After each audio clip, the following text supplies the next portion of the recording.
9 February 2008 बाबा गेले. माणसाला माणूस म्हणून जगवण्यासाठी धडपडणारा एक माणूस गेला. बाबा आमटे.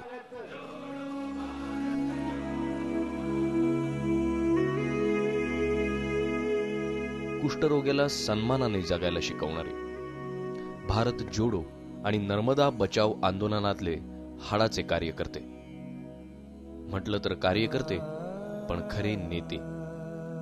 इतरांच्या आयुष्यात आनंदवनाच्या रूपाने नंदनवन फुलवणारे. बाबांना जाऊन 1 वर्ष पूर्ण होतंय. आनंदवन, एक गाव आनंदाचं. रोज मला काहीतरी नवीन आस्पेक्ट कळतो इथला. हो, येते बरं होणार. असल्यासारखेच आहे बाबा. आम्ही तुमच्याजवळ काम करू शकतो, बाबांच्या घरात काम करू शकतो. इतरांच्या दुःखाला न्याय देण्याचा प्रयत्न आपण केला पाहिजे, ही शिकवण बाबा आमटेंनी दिली.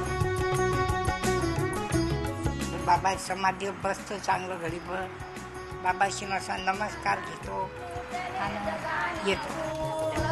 बाबा माझा डुबरे आला, लोटले जगाने दूर, सोडून जाऊ कोठे तुमचे हे पंढरपूर. बाबा अजून जिवंत आहे. म्हणजे मला असा भ्रम होता, तेंडुलकर केव्हा आले होते आपल्याकडे. मी धावत बाबाच्या खोलीत गेली, विचारले बाबा गेलेले.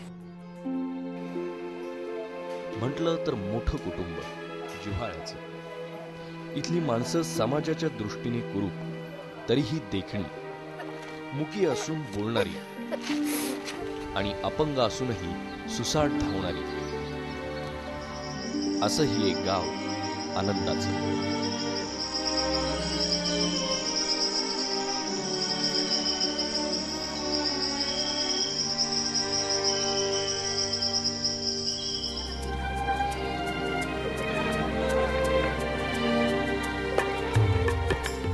महाराष्ट्रातल्या चंद्रपूर जिल्ह्यात वरोड्यापासून 3 किलोमीटरवर कष्टाने आणि मोठ्या हिमतीने आनंदवन उभं राहिलं.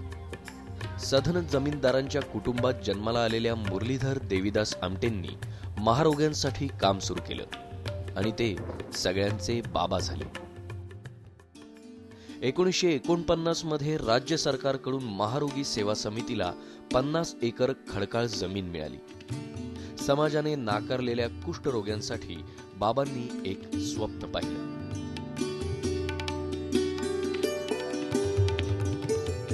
निर्मितीचं एक नातं जमिनीशी आहे, कारण तीच आहे जन्मदात्री साऱ्या भविष्याची. मातीशी इमान राखणारे युवकांचे तांडे प्रेरणांच्या तराफ्यांवर उद्याची क्षितिज तुडवीत आणि ओसपणाचे कोसच्या कोस तुडवीत, जेव्हा निघतील 10 दिशांनी, दऱ्या खोऱ्यातून आपले निश्वास उतरवीत, तेव्हा ती धरित्री होईल सुजलाम सुफलाम मंगलदिनी.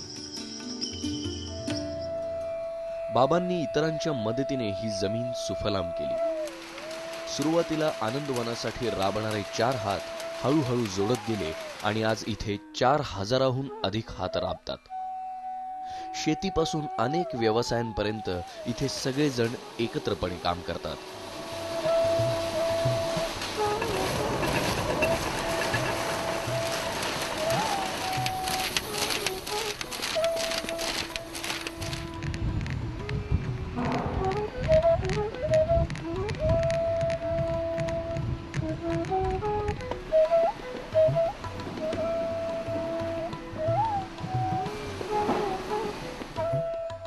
पण इथे आलेल्या प्रत्येकाचे बाहेरच्या जगाबद्दलचे अनुभव सारखेच आहेत. आपण बसमध्ये बसलो समजा आणि आपण सीटमध्ये गेलो, तर तो द्यायचा का नाही असा विचार करतो. माझी एक लग्नाची बहीण होती. मी घरी असताना तिला खूप त्रास झाला. म्हणजे हिचा भाऊ एक लेप्रसी आहे, महारोगी आहे, या दृष्टिकोनातून लग्न जमलं नाही. त्याच्यानंतर मी ठाम विचार केला का आपण आपलं घर सोडून द्यावं आणि मी आनंदवनात आलो. रमेश आमरूंना इथे येऊन आज 30 वर्ष झाली आहेत. आनंदवनात असं काय होतं की ज्याने येणाऱ्या प्रत्येकाला जगण्याचं बळ दिलं? मला माहीत नव्हतं का डॉक्टर विकास भाऊ हे डॉक्टर होते म्हणून. त्याच्यानंतर विकास भाऊंनी मला माझ्या खांद्यावर हात ठेवलं आणि माझी विचारपूस केली.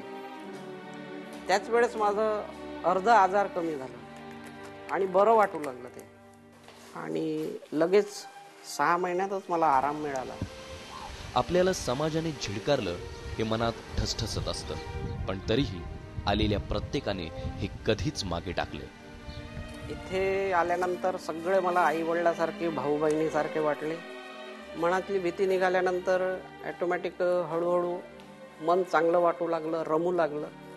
आता तर अशी इच्छा होते घरी जावंच नाही. याच इच्छेमुळे परत न गेलेले अनेक जण आनंदवनात भेटतील.